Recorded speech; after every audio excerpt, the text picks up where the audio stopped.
Mm. Good evening and hello to everybody. Uh, this is Priyadarshi again starting this Coffee Break Saturday on behalf of my startup Yatra. Okay, today our guest is Mr. Vikas Singh. He's one of the blockchain experts and the CEO and founder of Block Labs. Hi Vikas. Hello. Hi, everyone. And our as usual regular host, Mr. Subbu, the advisor of my startup Yatra, and he's the person who had worked with Tai and had almost connected with near about 1,000 startups. Awesome. Okay, over to you, Subbu. Please carry on. Thanks, Priyadarshi. Thanks, Vikas, for joining us. It, So, it feels cool. great to So, be here, man. just to set context for the audience, folks, everyone in the comment section, you can put down a quick intro to yourself. If you'd like to connect with each other, that's a nice way to do that.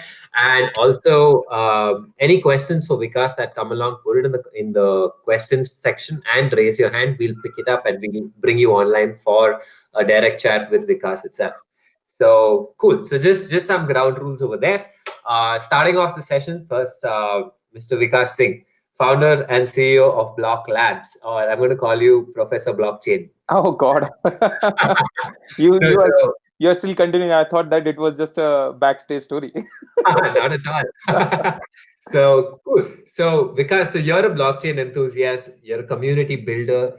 You've been leading and building communities for tech and specifically for blockchain. You're also a teacher. You're a TEDx speaker. You're an Ethereum developer. But all this aside, you've been building Block Labs. So let's jump right into it. So give us like a quick history to Vikas and how the interest in blockchain happened. Oh man, this story is so close to my heart because just yesterday I was just talking to someone and I was talking and helping him understand like how far we have come, like how. So it all started as a curious case. What happened? Uh, I started my journey as an employee in 2012. So in a company, in a telecom domain company, and then fast forward from 2012 onwards to 2016. February 2016 was the time when I heard about blockchain as a word, complete single word. So it was my BA who came from France, and he was having one deal with Orange Telecom or something. There he have heard about this something called blockchain. So when he came back after giving his usual talk, he said that, wait a minute, this is one more thing that I understood there or heard about it. It's called blockchain. Can you guys, any one of you can volunteer and tell me something about it, whether it is good, bad, or what? Then I volunteered myself, and I found that this story of blockchain is quite amazing and interesting, and it was captivating to say the least.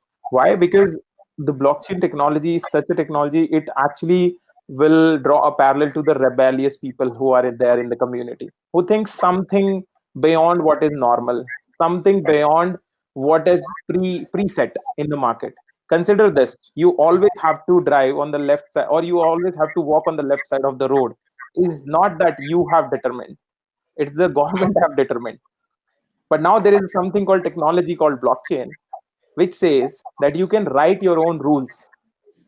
And who generally write their own rules? Rebellious people. They always come, they will either ace the game and change the rules, or they will, from day one, they will not abide by the rules. And this technology is just having the same traits of a rebellious person, and it matched to me. So that's how it was. I was able to completely soak into it. This took me for a ride, and I was like completely driven by it. So 2016 completely I learned around it, and I met my mentor in first of the one of the Bitcoin meetup. And there in the very first meetup, I met my mentor. uh, how did that guy became my mentor? Because of my curious question, the way I was putting, I was like curious like a kid. I was asking her too many questions. Hi, why, how, where, all of the questions. And that's how my journey started. Somebody hold my hand at that time. He was able to guide me in the right direction. Hey, learn Paxos, learn Lampert Paxos and all these things, so that you can actually understand the foundation of it. I was never ever for the whole 2016, I never bought a cryptocurrency because I first understood the technology.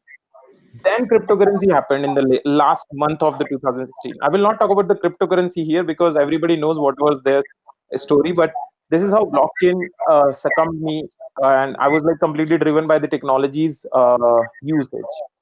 And So from basically, yes, yeah. Continue. and that's how for the whole year 2016 I became I was learning by myself. And 2017, 1st January 2017, I got a job as a full-time blockchain dApp developer, Ethereum blockchain dApp developer. I was in Hyderabad for 16 months.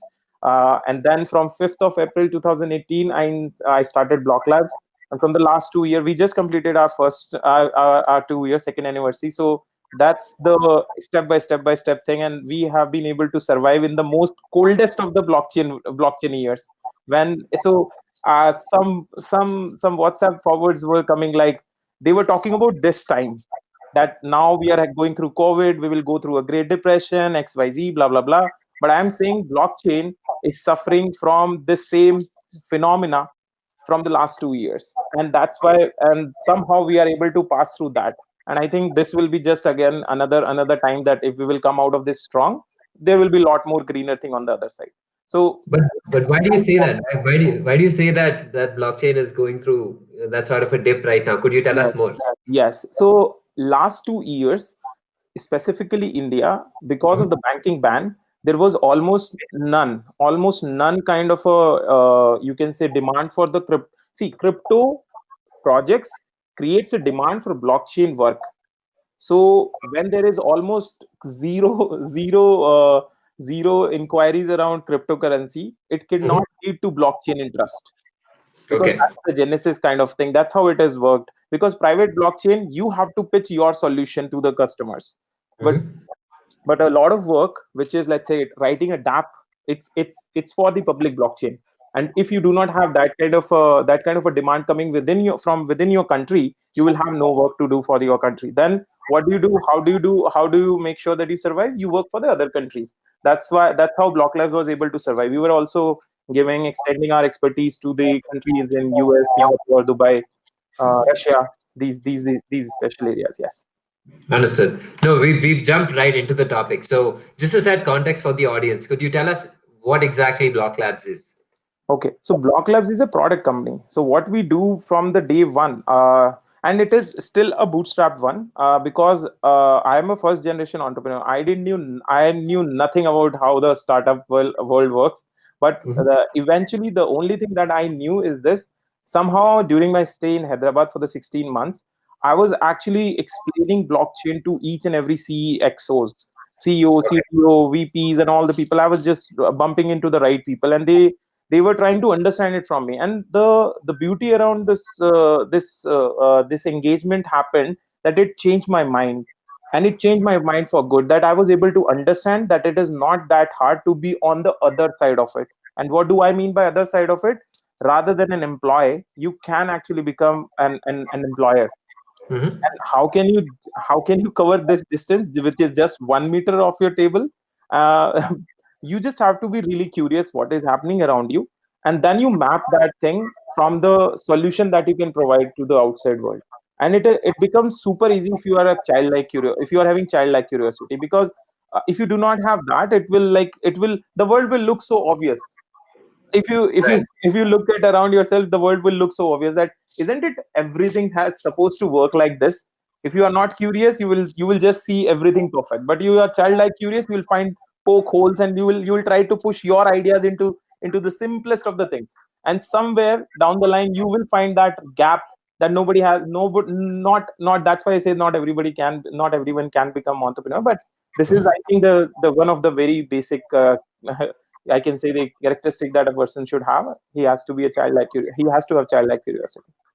No, it's a fascinating point that you've touched upon, because so when we work with students in colleges, and this is the number one thing that we focus on.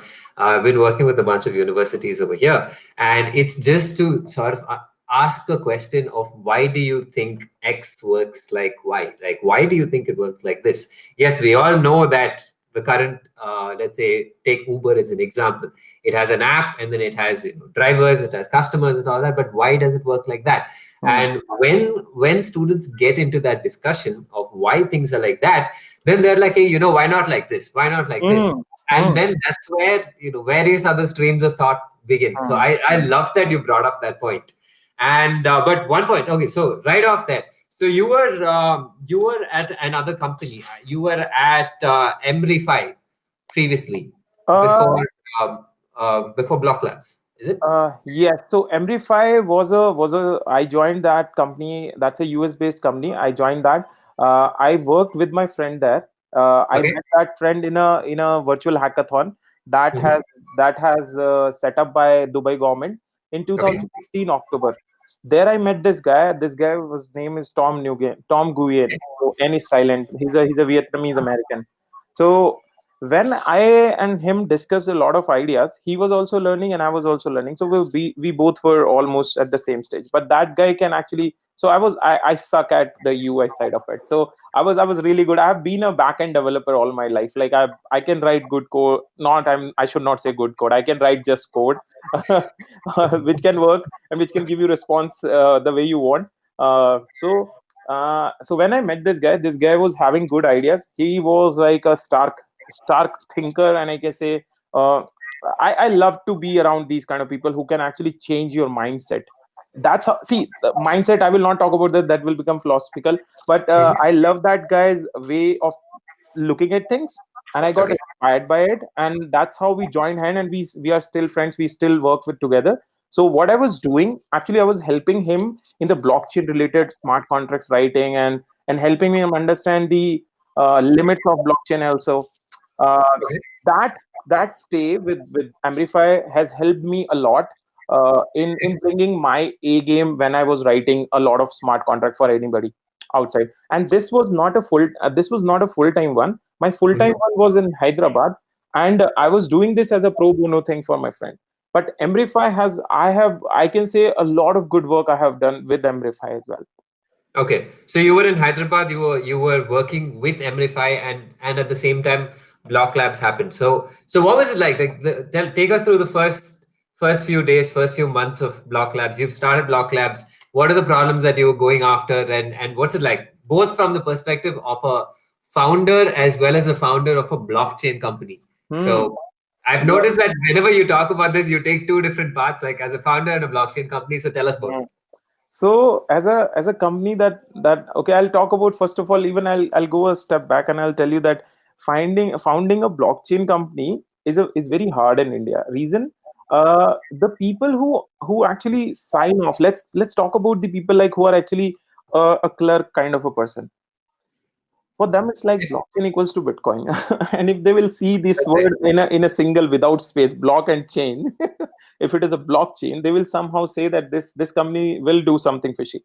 And if Mhm. you and I really want to tell you this thing, that I am seeing, no matter whether it's an exchange or it's a good company, especially exchange, because exchange is always closer to money. So that's why they see the huge surge quickly in the number of people who join the exchanges and try their luck by doing trading. But Right. no exchange now in India is actually registered in India. Very few, right? And the reason for that is just because of this problem, that neither those clerk understand and neither the government actually understand. And even though during this COVID time, I can tell you, and I'm putting my hand on my heart, I've seen a lot of people give enormous amount of money to the COVID, either it is PM Care Fund or something, and they were all from crypto community. So it's not like that. This category of this vertical is generating revenue. Coming back to this thing, Right. I started in India, and I really wanted to be part of India because there is a reason to it. I think we are sitting on a amazing amazing gold mine when it comes to blockchains implementation. Why everybody wants to come to India? Because we got insane volume. Arogya Setu touched 5 crore downloads in Right. just 15 days. That's right. We all know of what record it has broken, right? What was Mhm. the earlier one was the fastest 5 billion. I will not take the name for the sincerity purposes, but yeah, go check it out. So we are the so when it comes to the volume, so I'm telling you that if you can be initial, if you can pass on those initial hurdles, you can help them understand what you are trying to do with the company. And once they understood, I faced a small issue in the founding the company, and then I started work. Initial days were very challenging from the perspective of, because I want to make, because I don't have any prior idea how to make a company, but I Mhm. know how to make products. because Okay. I've been into a product company all along my life. So initial days are important to survive, as let's say you have a certain vision. To carry that vision, so that that vision does not get diluted, you need cash in the bank. So that cash in the bank we generated by doing services in parallel. Mhm. I never used my core people, core developer of my company to do the service work, except the Okay. first project. Except the first project. After that, I never touched my core team for doing the service work. My service work was always getting done by freelancers. And Okay. who are those freelancers? I was working with them while I was staying in Hyderabad. So always remember that if you can preserve relationship, this will always come to fruition at some stage in your life. So that has helped me to keep afloat my company and preserve my vision. That was more important. Otherwise, what happens, you start with something and you go somewhere else. This is out of 199 will tell you the same story, that they are not there where they want to be, because they have actually diverted from the path because of so and so reason. So first few days, first few months gave me that first experience, that how hard it is to make sure that you can continue to work on the vision that you have set for yourself to become a product company. And you have to do a lot of separate things to make sure that you can actually work on that. So uh, I hope that I have helped you to understand what side hustle that you might need to do to preserve your vision. And your vision is actually your baby. No, for sure, Vikas, because see, again, the reason we're having this conversation is because there's a lot of value in what each founder goes through as they build their company. And the number one point, again, for us in this conversation is that, as you clearly said, the vision in the first year is to not die, is just to survive True. and to ensure that you get out of the traps and you're surviving and you're doing well. And the point that you brought up about product versus service, in terms of product plus service, how do you package the whole thing? Good takeaway that it's important to have your services angle early on, so that you have some revenue flowing and not touch your core resources, which are your core employees. So Yeah. they're working on this product and they're still going about building it. So could you tell us a little more about the product side itself, and Hmm. what you guys are up to at Block Labs? Sure. So, couple of areas which we have mastered is supply chain. We can actually help with the QR code or an IoT device, let's say for a RFID or these kind of thing. We can help with that. Like we can get you ground up very fast from the supply chain side. The other important product that we are coming up with is a decentralized trust and reputation system. And now this is a mouthful, decentralized trust and reputation system. It is something which is coined very early when the blockchain concept started to getting absorbed by people. That Okay. can be something. Can we create some? So this is very futuristic. Even if we see today, there is nothing something like that. When I talk about can your reputation be portable? Now this question is something which needs some time to be absorbed. When I say that, can your reputation be portable, and what do I mean by that? In a physical word, I everybody carries that reputation, but that's all individuals' perception. Let's say I have a perception about Priyo, Priyo has a perception about me, right? Mhm. And then there are these digital platforms, social media, where you create your let's say branding or something like that, right? And then Okay. slowly and gradually your reputation gets built. So can you create something that you have a portable reputation? Because consider TikTok. Now you are building your reputation on TikTok, but tomorrow, let's say, some TikTok killer will come. You will Right. have to go again with the same pain to create the same thing again, because that happened with, let's say, YouTube versus library. Mhm. The library project is actually decentralized video streaming platform, just like YouTube. So people would excuse me, few of the amazing influencers from the crypto world, when their account was taken down by YouTube for no reason whatsoever, they switched to library, because library nobody can take down your account because it's purely decentralized. Okay. Hmm. So yeah, Wow. Okay, yeah. so that's the product that you're building. I mean, I'm trying to wrap my head around like what a So reputation, decentralized yeah. reputation So system looks I'll like. Yeah, I'll just complete that thought. Actually I missed when I was giving. Thanks for getting me into the That's okay. let's That's say, we're having an open chat, so yeah. this can So go anywhere. yeah, thanks. So when you go, let's say when you are going on a library, so Mhm. people are going back to library now. We all understand how many people might have moved from point A to point B. But Right. portable reputation works like this. Let's say you are building whatever the, can we have one central, not centralized, but can we have a blockchain enabled feedback mechanism where people actually it's like, if you have seen the Black Mirror kind of a thing, where Uh-huh. where people used to rate each other, but that Right. rating should not become so regressive that it should start to define you, but it should be flexible enough that it should give me fair idea with whom, as a business or as an individual, with whom we are talking about. Let's say I have to get into a business for, let's say, for something, but do I Got have it. any idea about you? No, we do not have. So how can we verify each other in a P2P way? That can only happen when you have a reputation score, which I can just quickly pull from XYZ resources. Now that XYZ resources can be your LinkedIn, Facebook, Twitter today, Mhm. and then I crunch something and then I give you some rating. Let's say for a Uber case, Right. Uber driver gets a rating based on his driving skills.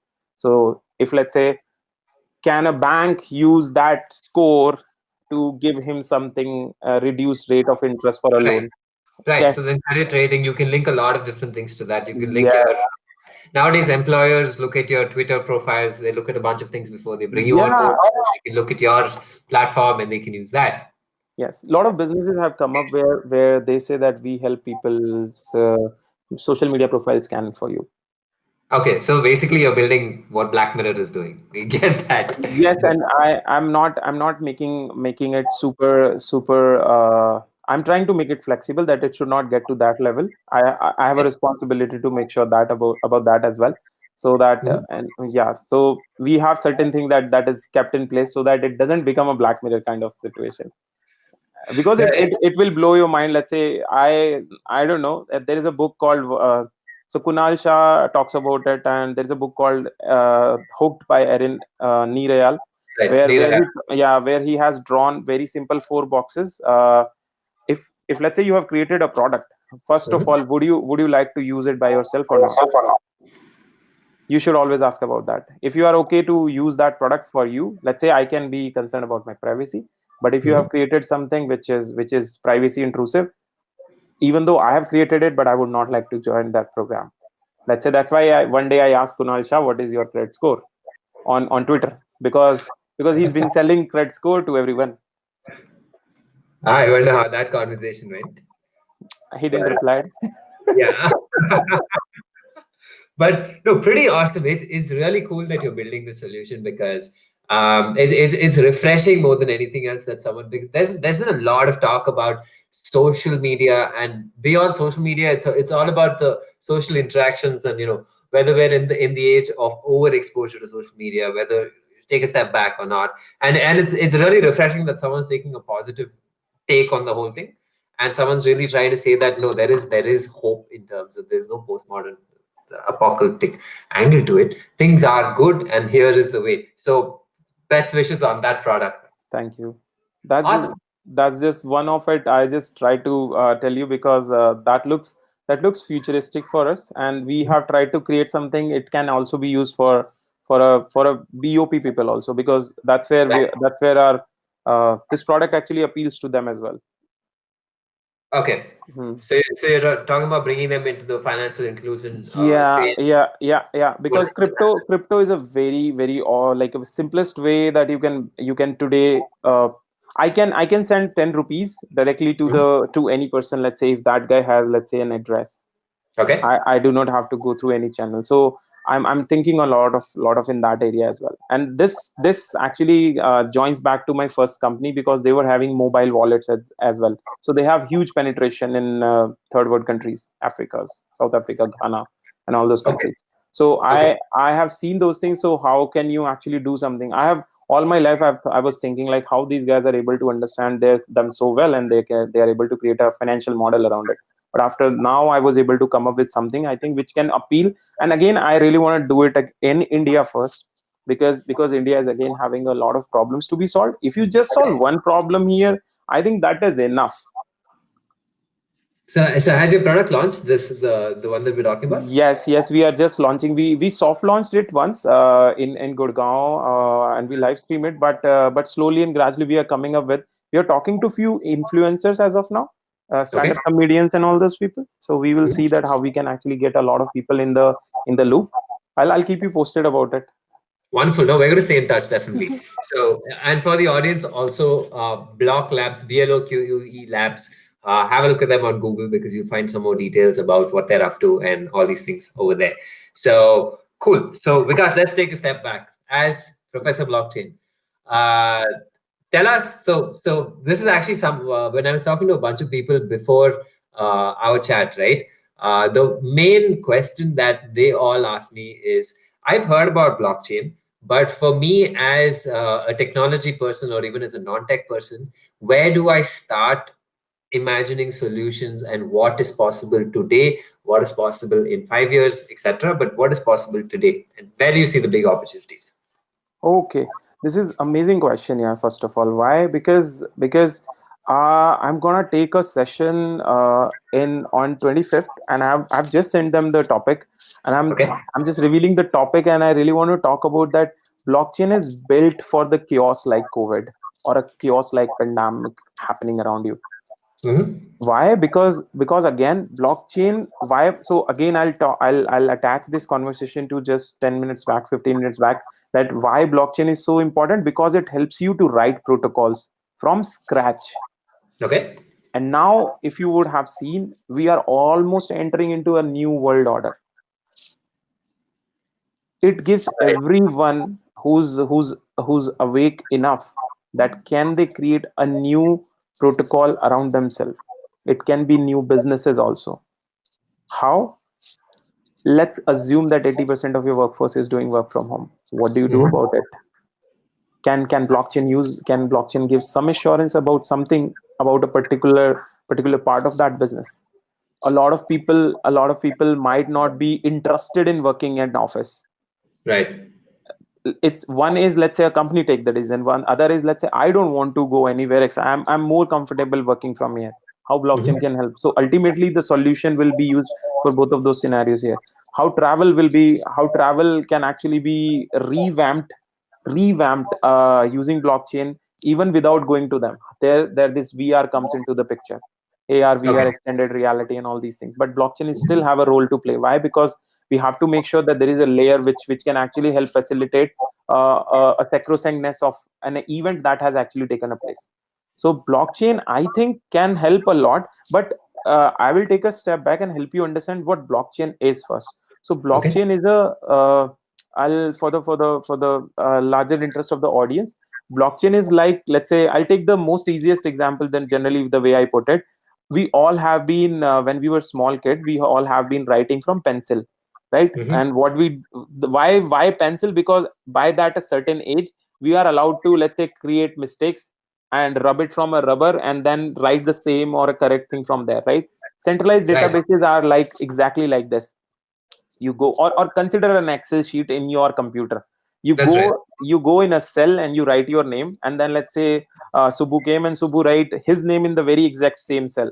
Let's say if Priyo will come and he will see Subbu's name, not my name. Right. That's way the pencil rubber phenomena used to work. But now let's say when I was small kid, so from fourth class onwards we have to write from pen. Now Mhm. that mistake, whatever you write and create in the paper, it will be there forever. Why? Because we are using pen. You That's have right. to, if you do a mistake, you have to strike through that, you have to correct it then and there. Now if Priya will come, he will be able to see that first it was wrong and now it is right. So this is Right. blockchain for you guys. Like, you can see the complete auditable history what has happened. That's why we call it blockchain. Is this where the data is written by an indelible ink? Indelible ink is like where when you go to the voter and they put you That's right. some indelible ink. So the database, it's a database where the information goes forever. And if that's why you have to be very careful that what kind of data that you want to put. You do not want to put something so sensitive that it becomes a identity of that person forever. And that's where blockchain is equally good as equally bad. So we have be very careful. All I'm saying is this. So blockchain, now you understood very quick gist about blockchain and what I said about like how blockchain can help in these businesses. Now Right. we have to develop a knack, and developing a knack actually will take time, because blockchain is not about just a technology, it's a psychology, that how do you align yourself to these kind of problems. This is new problems, these are new problems that now we are entering into. We nobody have seen from our generation and our parents generation these kind of problems. So whoever can think well and Mhm. can meditate well on the problem, I think they have a huge upside of solving that problem. So I think that's what I can tell you. Like, you have to develop the knack, but developing a knack will take time. So it may take a week or 10 days or 15 days. That how do you choose? Okay. Where do you start then? Where do you start along this process? So you I'll help you understand with one use case. How do you develop the knack? Okay. Whenever there is more than one party is interested in a certain piece of information. Let's consider a student life cycle. A Okay. person who gets passed from a 10th class, his 11th class and 12th class, let's say, and he's changing his school. So 11th class, the next school is interested in his previous data. But if you Right. see if you see student is student and his personal information or about his marks information, that if you put it in a simple single database, single layer, and you put Mhm. schools, you put university, and you put, then let's say he got onto job. So all Right. these stakeholders are interested in his data, Okay. so you always have to understand this.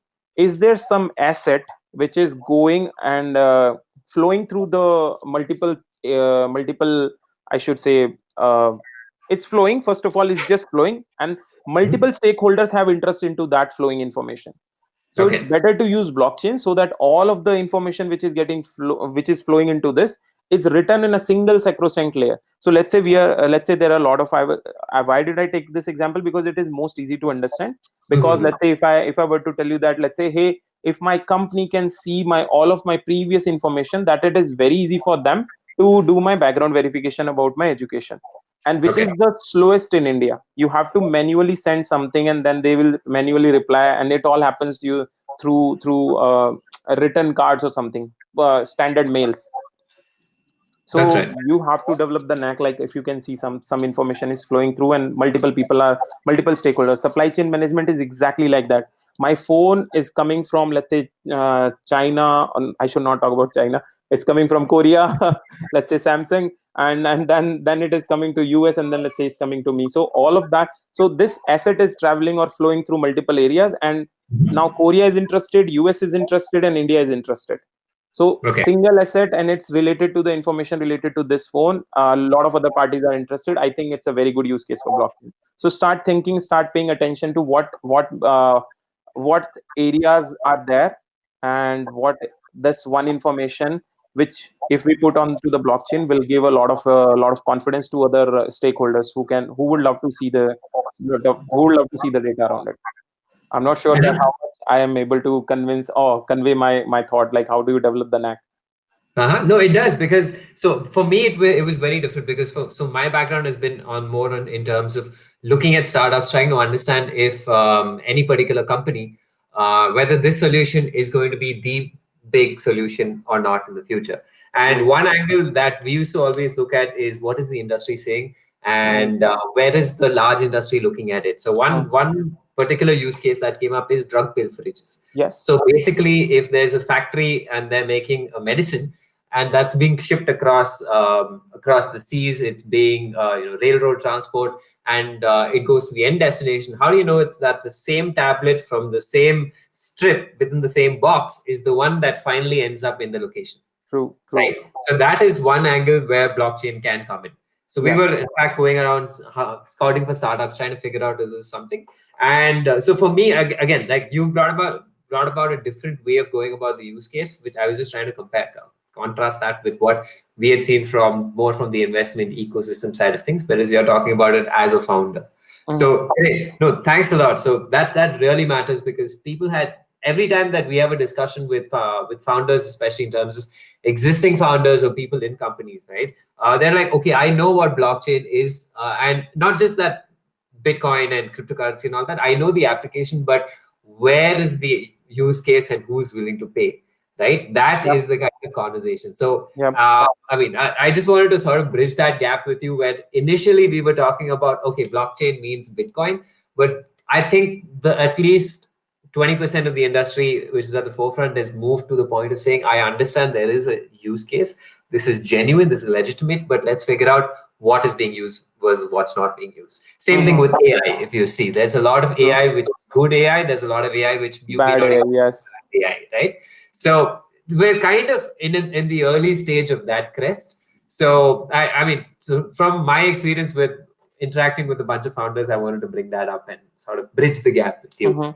So as a natural sort of extension of that question, what are the limitations right now? Like take a country like India, for example, and probably contrast that with the rest of the world, right? Because you guys are working across geographies. So what do you see as the limitations? Is it at the tech layer itself? Is it at the talent layer? Is it at the legislation layer? Where do you see it happening that there is friction, or maybe there isn't friction? What's your take on that? So I hope you are asking about like how does a blockchain company is able to help themselves to understand the other parties. Exactly. Like let's say only take your own example, right? As a startup founder starting off, where's the friction? Because especially as you said, survival is number one, then growth. So how do you navigate that path as a blockchain company? As it is, it's difficult. So how do you go about it? So yes, it's again a very, very important question, because for survival, you have to first educate your customers. Education is one important thing. Our media from some time have done a good job making people at least understand blockchain, but still largely people think that blockchain is always about the having cryptocurrency in your wallet, because a Ponzi schemes have helped a lot of people to be duped with this problem. But that has eventually helped people to understand blockchain. That's one thing. So, and then if you see, then let's say communities like My Startup Yatra, Blockchain India, these communities are doing amazing grassroots level of educating. They take it upon their shoulders to make people understand about it. So education is one. So you will always have you will still bump into the people who have not heard about blockchain, but it seems very logical that, hey, if you're working in this body, whether it's government or private, you must have heard around blockchain. But still you will meet people, hey, no, I have not. So again, education is one thing, which is one friction. For a company to survive, they need to understand that what is their target segment. I think when you talk about a company to survive, I think they should be very, very crystal clear about their customer segment. Whatever they are making, their customer segment has to be ultimately clear. Even in those scenarios, you can sell your product. It's never about that you cannot do what you want to do. It's always about that your customer segment, actually generally people are not able to figure out where, like, if everybody is your customer, that means nobody is your customer. It's a written on the wall kind of thing. And I think I was able to, okay, just a second, I got a visitor.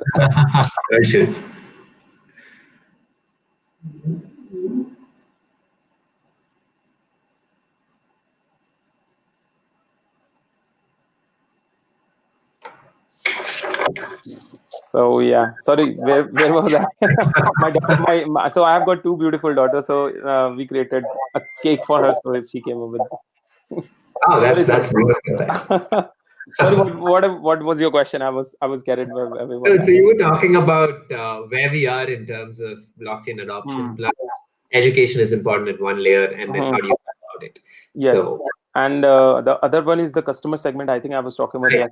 So as a company or as a startup to survive, as a person who can actually help other people to understand that why it is so important for you, why it is imperative to go on blockchain for certain reasons, you should be able to show them that why it is so valuable for them. So it always boils down to education and understanding your customer segment very, very clearly.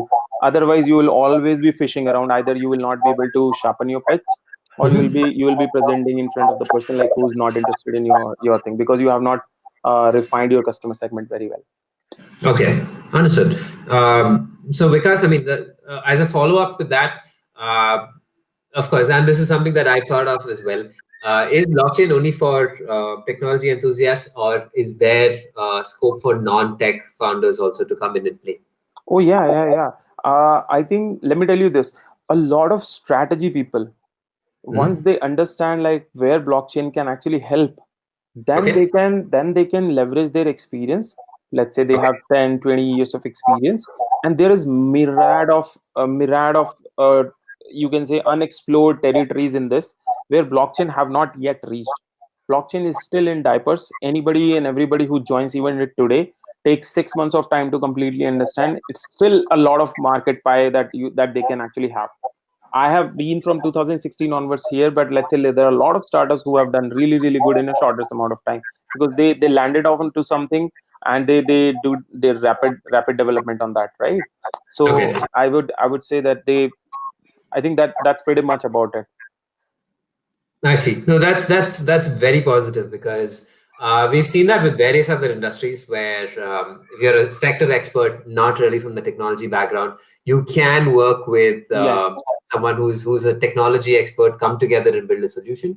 So again, so we're trying to bridge that parallel. Is it the same with blockchain or is it different? So you're saying it's more or less the same, where you Yes. bring in your sector expertise, you bring in. This is Hmm. the reason why the solution will work. I really want to bring in just one simple case. Let's say Yeah. you understand supply chain really well, and Mhm. I know as a startup, hey, that this supply chain can be disrupted using blockchain. You bring in your subject matter expertness on the table, and I bring technology on the table. Even Okay. though that guy does not know anything about it, but let's say if you help him understand, just let's say half an hour of very open mind discussion with the person, you can help him understand to see the value. And that's where immediately you sold him the idea that blockchain is there to help the everybody who's involved in it. That's why IBM and Maersk blockchain was the biggest of the blockchain for these people who really want to do. So there were ships who get it onto the dock, and Right. they have to like get involved into a lot of documentation for, let's say, and there is lot of business loss when there are ships who are docked. Ship makes Mhm. money when they are in sea. That's right. So reducing the time that they spend in the dock Yes, is yes, where and blockchain can come in. and this is how I am helping those, and I really want to encourage by this platform that it's not just technical. There are a Okay. lot of areas which is non-technical, and Mhm. you understand it. And let's say how can a CA works in it. CA can work in, let's say, there are cryptocurrency people like who can actually, these guys can help them file their tax as well. But they can Okay. also, there are a lot of areas where they can understand, okay, so CA have a lot of good customers. They Right. understand their business really well because they are doing financials for them. So when Right. they understand that, and they understand blockchain, they can actually do this matchmaking, and they can also help people to understand, okay, if you are doing this, I think this can help a lot of this can help a lot for if you introduce blockchain as a technology in your business. Because these guys, a lot of people, non-tech people, is also making a lot of money just by doing this matchmaking also, because just they understand the essence of blockchain. I Okay. have got CA friends who are doing a lot of good thing in blockchain. Wow. Okay. So again, that's going to take us to the point about the communities that you're building and all of that. But I see one question which is more related to tech. So let's just pick that up. And I'm quickly going to read this question out. So, which industry verticals are ready for solutions around blockchain? What are the low hanging fruits? What's the total cost of ownership for a client, for a typical client?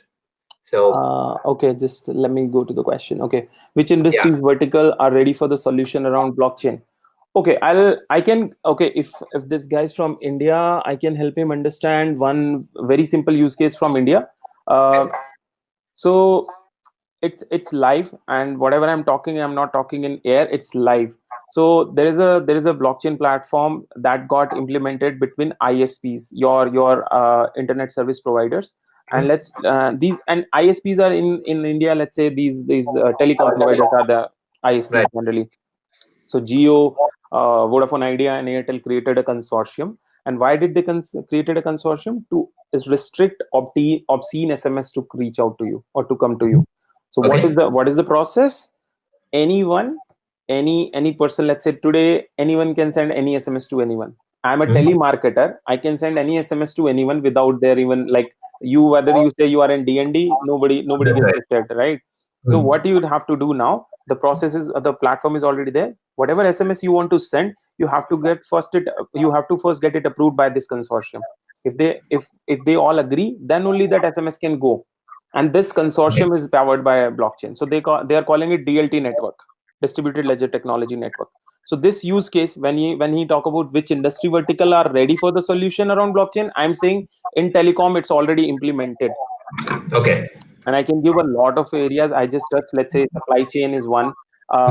Lots of mission critical works are also happening via blockchain. Let's say if there is one startup which worked in, let's say if an airplane is taking off, by the time it comes down, few of the parts might go this, and few of the parts might need to be changed. And that is Right. not everyone. That is not every time you take a flight, then there are certain parts that needs to be changed. But let's say something happens, so that plane can communicate that thing, and they can actually do it in a way that the communication is secure, and that way they are using, and that part is getting 3D printed by the time that aeroplane landed onto that airport. So their blockchain is making sure that the request is not coming from an unauthorized way. And that accounting, let's say we printed a 3D part for you, that accounting is being shared with the, let's say, the person who's going to pay for my 3D printing for this thing. So that is again a sacrosanct layer between multiple people. There you do not need to send invoices to each other, because it's already seamlessly integrated, and you can see everywhere for everyone to see that yes, this guy printed a 3D printer, whatever part that he has to print, and not on just by himself. He got a request from this so and so, let's say Airbus 370 or something, Right. has requested. So low hanging fruit again: identity, KYC, documents on blockchain, tagging, anchoring of document on blockchain. These are the low hanging fruit. Okay. Should I answer the third one as well? Okay. What will be the total cost? Yes. What will be the Is that total a very cost? specific question, which is down to? Hello, can you hear me?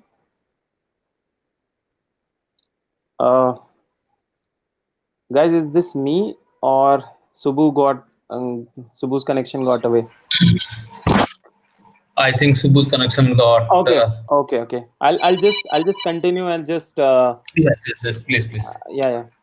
Yeah, I'll just just a minute. answer. Yes, Subbu. Yeah. Oh, okay, fine. I will continue. Done.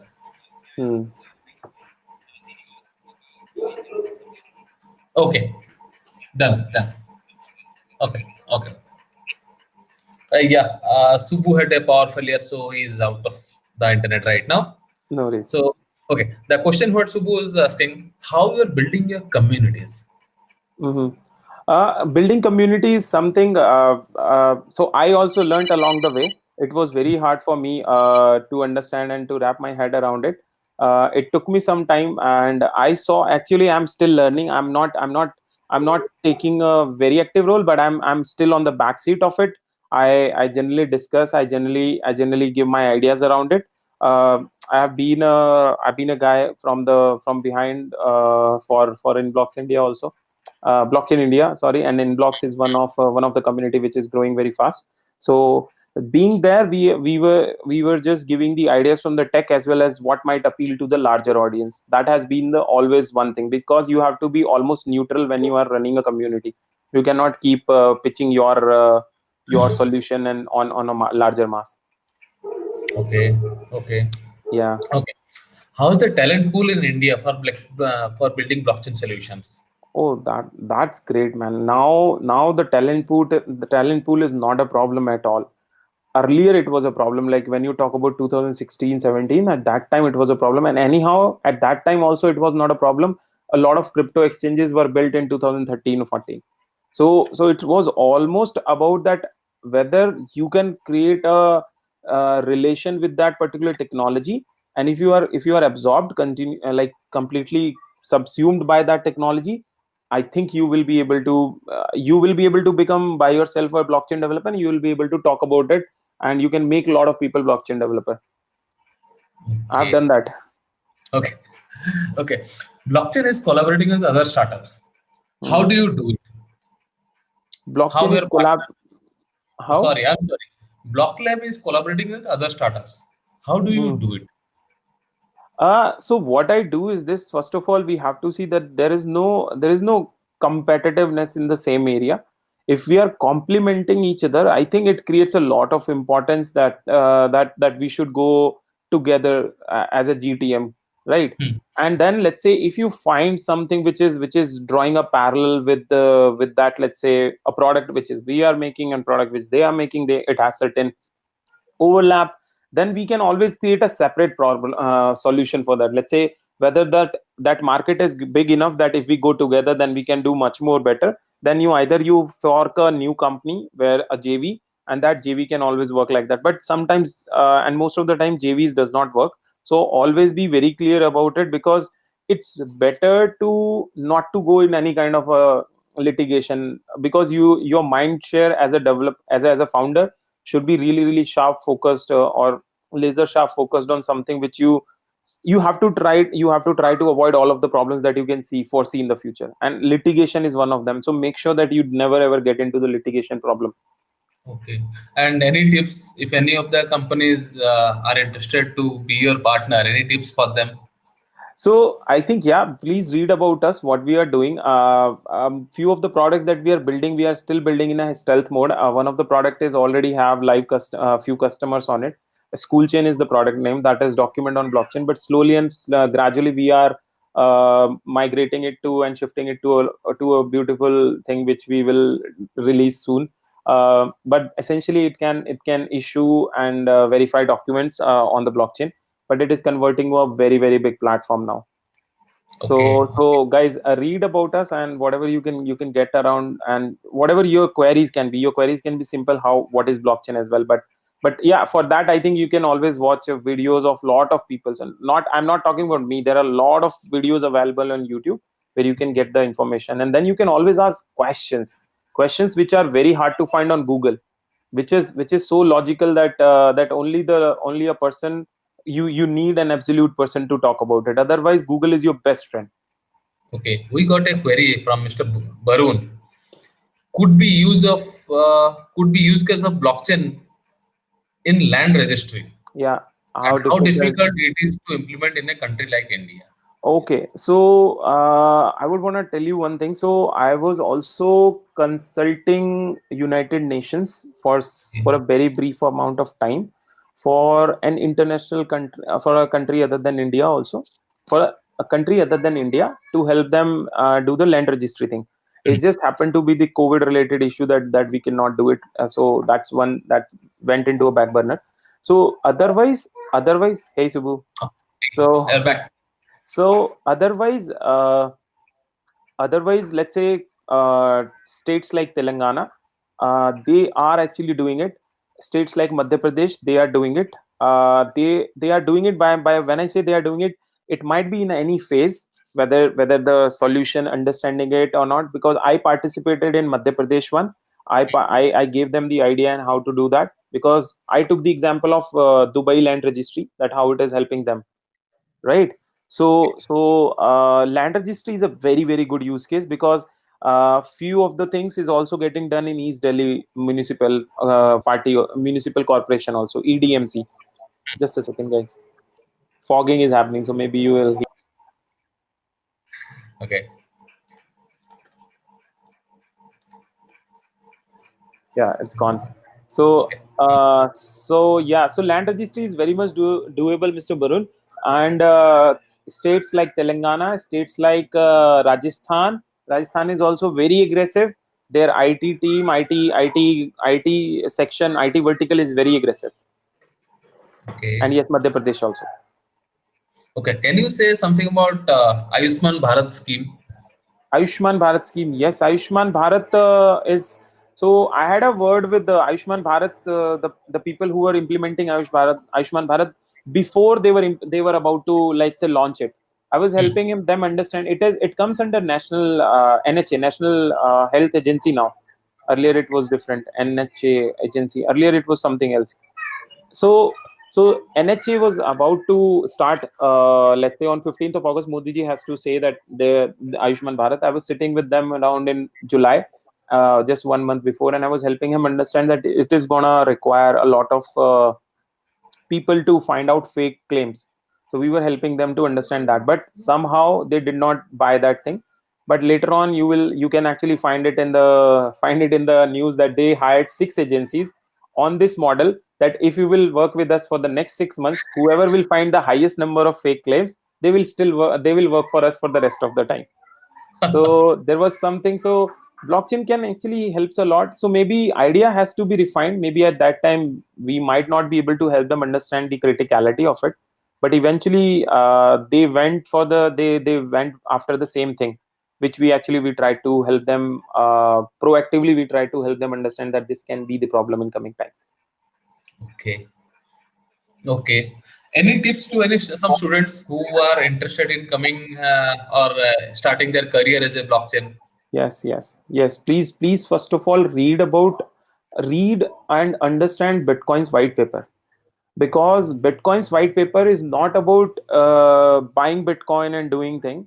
That paper, if a single paper, if you will read it about, it's a very small paper though. It's just 8-9 pages of paper.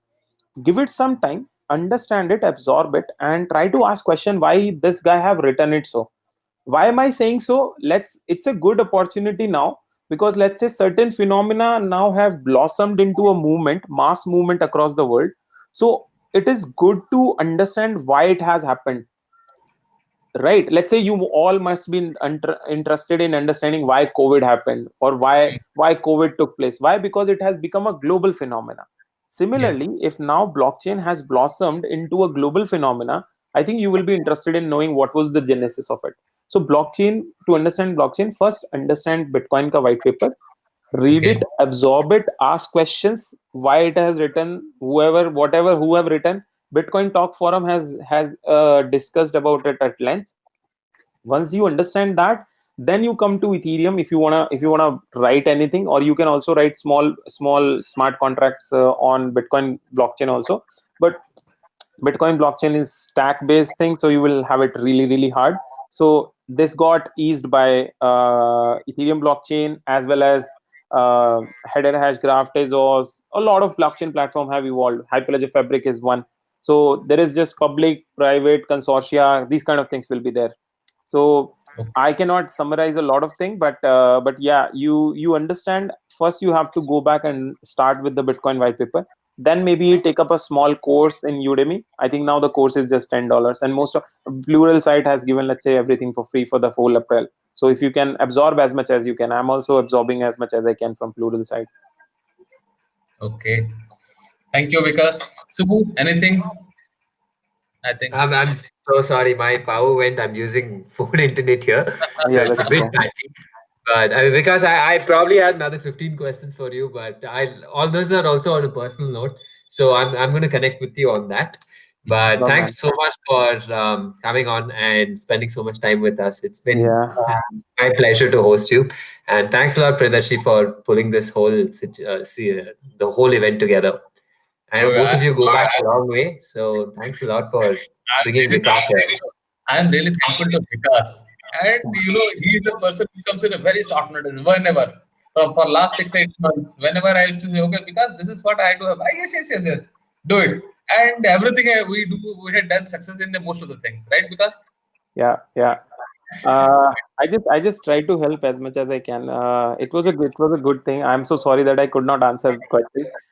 Maybe I think Subbu was having Subbu. So Vikas, yeah, one last question. One last yeah, question. please. So what, from your perspective, how important is it for a founder to build a brand and talk Yeah. about what they're doing, talk about the industry? It's very important, because I am also taking cue from the other founders as well. Let's say if I can talk, suddenly Nishchal Sethi come to my mind. That guy, every day he's tweeting from the last 600 days now, almost 450, I think 500 days now. Every day he talks, and every day he tweets about it, and every day he tagged the finance minister. In his tweeting spree, finance minister changed one time. It came to Nirmala Sitaraman. Earlier it was someone else, right? So I'm saying he's tweeting every single day, and because of that guy, and I think bodies like a lot of bodies like IAMAI and Crypto Kanoon and Nemish and Blockchain India, Akshay, Manav, I can give you a lot of names. So I think it is important to have the personal branding around it, talk about it. It's very important. But I have a different stake on this. What I generally feel that you should not become an identity of your brand.